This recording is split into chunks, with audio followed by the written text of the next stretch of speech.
Hello, I'm Liz Zorab and this is Byther Farm.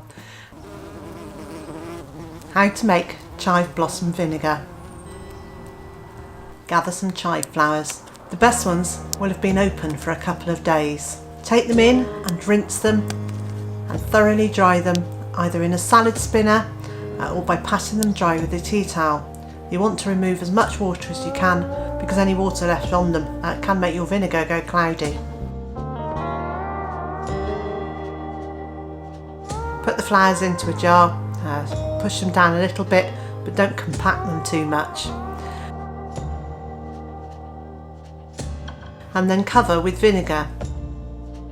You can use white vinegar or white wine vinegar, but either way, fill the jar till it covers the flowers. And put the lid on and keep it away from bright lights, preferably in a cupboard for anything between a week and 6 weeks, and how long you leave it is up to you. This vinegar was left for 9 days and you can see it's a really lovely pink colour. Strain your vinegar. If you have a muslin cloth or a jelly bag, that's ideal to use.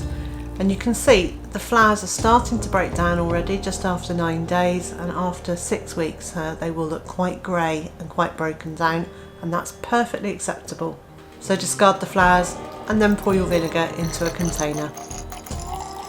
The vinegar now tastes of chives and is ideal for using in salad dressings and marinades. And because of its beautiful colour, it's ideal to give as a gift.